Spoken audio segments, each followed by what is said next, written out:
Welcome back to Business 101 with BTB Kicks. I will say that is not the official segment name of this type of video or these types of videos. A lot of you all are starting your businesses, and I want to make sure you all are aware of these 5 things, especially since you are a solo restorer. Well, if you are a solo restorer, which most of you probably are starting your business. These are the top 5 issues you run into as a solo sneaker restorer and basically how to counteract or fix them. Before we get into the video, like, comment, and subscribe, and stick around to the end to hear about what I have coming. Starting with number 5, we have pricing. Pricing is one of those things that, especially when you're starting out, you really don't know what to charge people, which is something that I kind of ran into when I first started my business. And obviously, if you look at what I charge now versus what I used to charge back in the day when I first started, there is a complete difference, literally night and day. To start things off, when I first started sneaker restoration in high school, started sneaker restoration as a business in high school, I was charging $10 a pair. I mean, if you're just starting out, it makes sense to charge low just because you want to build your skill level, build your credibility, gain customers, get that client base. So, I mean, I had to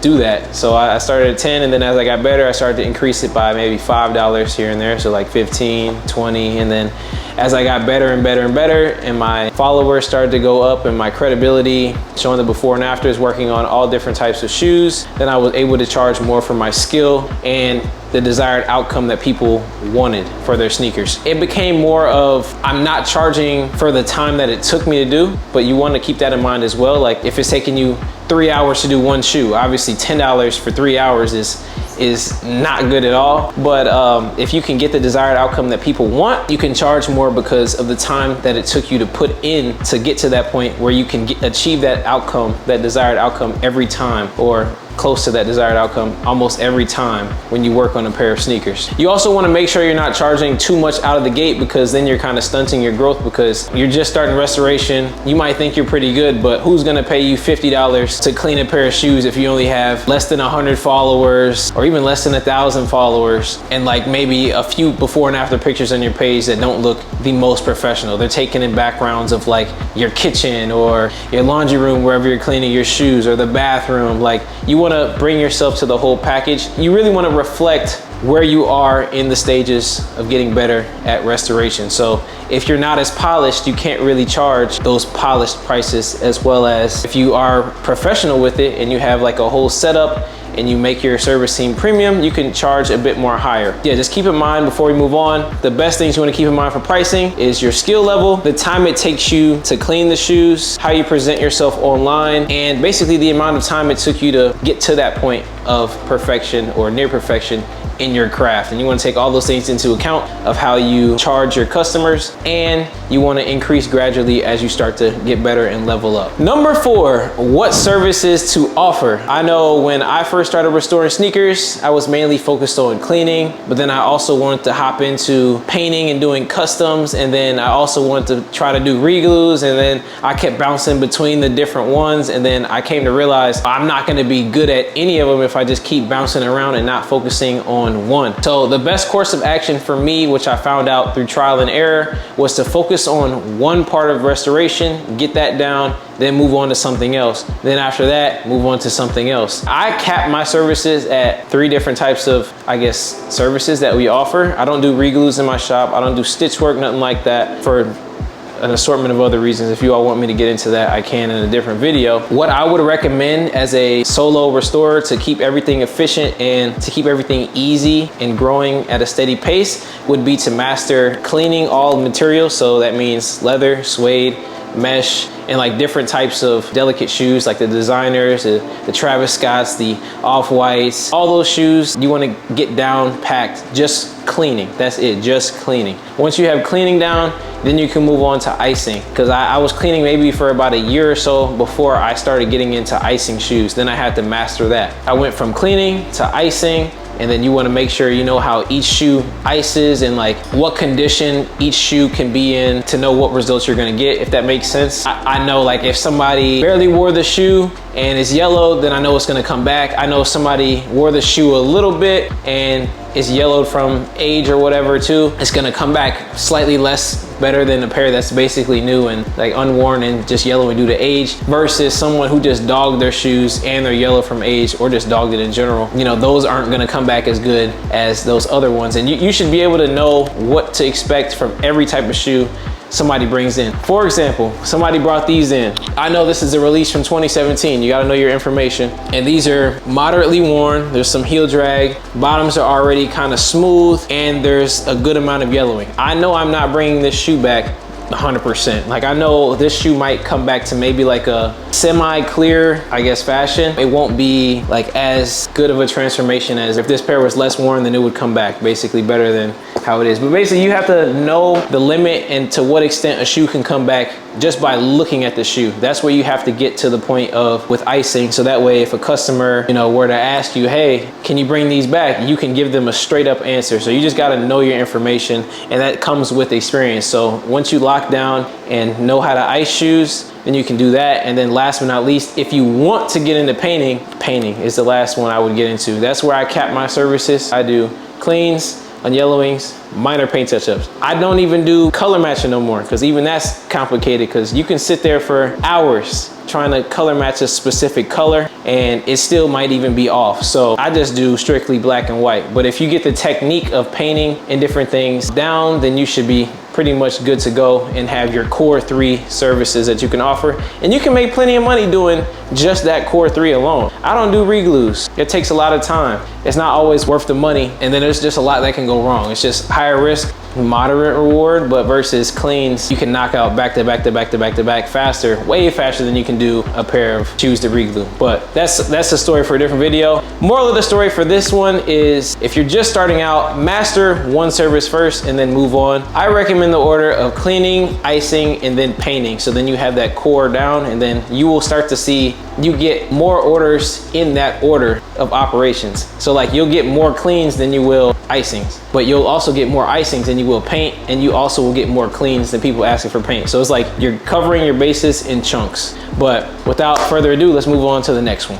Number 3, knowing what supplies to get. So that's one thing that I kind of learned on the fly, or as I kind of went along and started watching different restoration videos from different influencers and companies on YouTube and things like that. And then also going on Instagram, seeing what other restorers in my area or other restorers who were in different states were using. And then I kind of took what I liked and then added it to my repertoire and equipment. To make things simple, I actually made a whole video that's geared towards beginner, intermediate, and pro level sneaker restorers based on all the supplies that I have in my shop, which I use very frequently, and which all the supplies that I used as I gradually grew my experience and business. So obviously I started with a beginner setup, then I went to intermediate, and then once I opened my shop, it became pro level equipment. In that video, I have everything broken out, the cost, the links to buy everything in that video. I'll probably put that somewhere, maybe up here. I think it's where it'll be, either up here or up here. You can click on that and see what supplies. I might even put a couple supplies in the description down below that I use in my shop currently. But also, if you don't know what they do or how to use them, I do offer help in my Discord for BTB Kicks. If you're interested in joining that, I have a bunch of restorers in there from all across the United States as well as in other countries, surprisingly. If you're interested in joining that and getting help from me and the entire community that's in the Discord, we have weekly calls. You basically have full access to me. I answer all questions and try to help everyone grow as much as possible, because I want to see everyone win. And it's just plenty to eat in this industry. Like, there's plenty of food.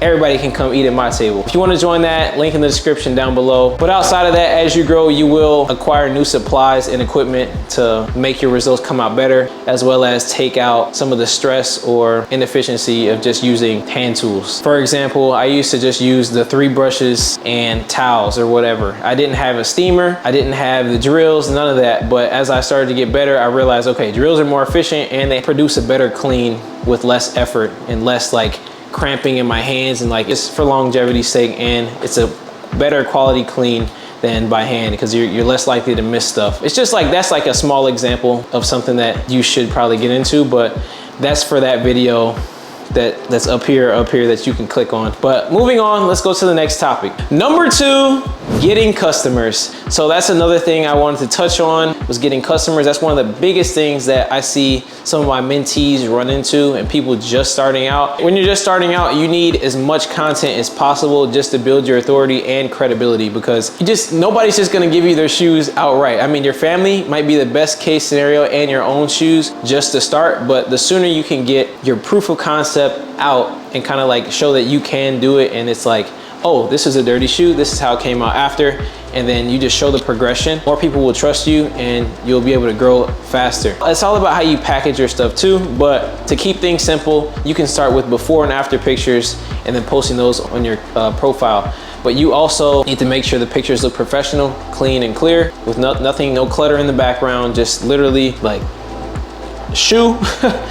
And then before shoe, after shoe, the best thing you could do potentially is buy a showcase like box where it's like or I guess like a product box where it's like a box it's like white walls or black walls, whatever you want to do, and then it's like a light in there and it just makes it look more professional, your before and afters, because I used to do those when I was in college just to make my account look more professional, and it helps show the difference between the shoes and how they came out a lot better as well. Customers want to see what you can do, so if you can show them, hey, I can do this, I can do this, I can do this, kind of showing them everything you can do, every type of shoe, it'll work out. Another pro tip that I can give you all about this is, if you want to do a specific shoe or want to get a specific type of client, basically do the shoe that that specific client would wear, or the type of shoe that you want to clean is. For example, I know if I do a pair of playoff 12s and show that I can unyellow them or clean them up real good, and I want to do more playoff 12s because I know it's a fairly easy to medium level shoe, but I know it's always going to come back good, I might post a video of me doing a pair of playoff 12s, and then I can expect to see playoff 12s coming my way. And that's a classic Jordan. That's something that you know a lot of people have and love, especially being in Chicago. So like, you want to think about those things. Think about popular shoes that you see, then you'll attract that shoe into your atmosphere and end up doing more of those shoes. Another thing you can do to get customers and keep them is be very transparent with your work and what you can and can't do. I can't tell you enough times where people's expectations really exceed what you can and can't do for their shoes. They might see the videos and think, oh yeah, he can bring anything back to life. And I still run into that issue. It's like, you have to be realistic with them. Bring them back down to earth. You cannot fix everything. It just really depends on how bad they wore their shoe, what type of condition everything is in. It's just, you have to set the expectation up front so they're not disappointed and feel like they're scammed or that you lied to them or anything like that. So before anything, I always look at everyone's shoes, inspect them, and tell them like, hey, I can clean these up. They're not gonna look brand new. They will never be brand new again. Never, ever, ever. But I can get them looking better than how they look right now. And these are not gonna ice up all the way. They're not gonna look brand new, but they will look better than how they look right now. That's literally all you have to say. It's like, okay, you get that little spot out, can you get that out?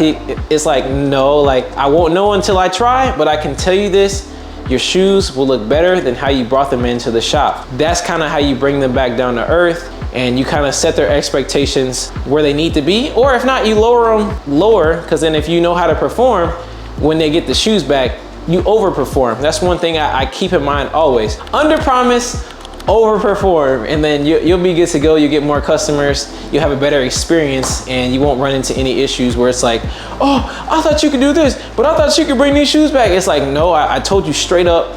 I told you straight up, I cannot bring these back all the way. Like, I told you that from the jump. They can't be mad at that. They can't be mad at the truth. You tell them the truth up front, you have nothing to worry about later on. Last but not least, number one, turnaround times and how to manage loads as a sneaker, well, as a solo sneaker restorer. This is probably one of the biggest issues or pain points, is like to keep everything flowing. Once you do get that initial client base and things get to rolling around, you want to make sure you keep all your clients happy. Don't want to pause up the work, because obviously if you can't do all the work, you're going to have to put everything on pause to catch up. That's normal, but to keep everything efficient, you want to make sure you're batching all of your stuff as a solo sneaker restorer, because if you don't have any help, I mean, you're going to be cleaning all the shoes, you're going to be unlacing all the shoes, you're going to be relacing all the shoes, you're going to be icing all the shoes, you're going to be doing all this prep work and cleaning and different things, and it's like, it just takes a lot of time as one person. To avoid any mishaps, you want to batch out your stuff to avoid burnout and to keep everything moving along in your restoration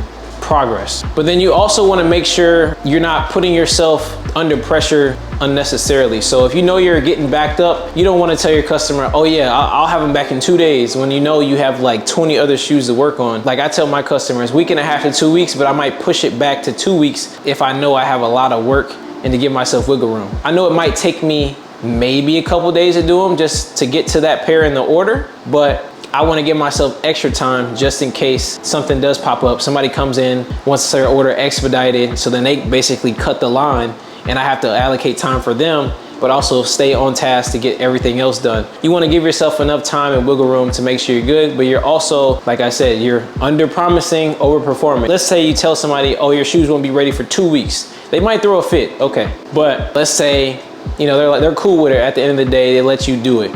And then you call them after a week and say your shoes are ready. They're gonna be like, oh, he told me 2 weeks, but they're ready after a week? Okay, cool. Like, you know, they'll be happy. So it's like, you got it done sooner than expected. That's just another thing. You under promise, over perform, and people will stick around. They'll appreciate it. You know, they like that special treatment. That's not always the case, but you wanna give yourself wiggle room just in case. You can take as much time as you need, but just as long as you're upfront with it too. You see how all these are connecting to each other, all these different ones? And then lastly, as far as batching out your stuff, I wanna retouch on that. If you're a solo restorer, you might unlace all the shoes and take out all the insoles before you even get started. Like, you know what shoes you wanna work on for the day, take out all the laces, so then that way, okay, once you finish a pair, just move on to the next. You don't have to start all the way over, unlacing, take out the insoles, all that stuff. It's already done.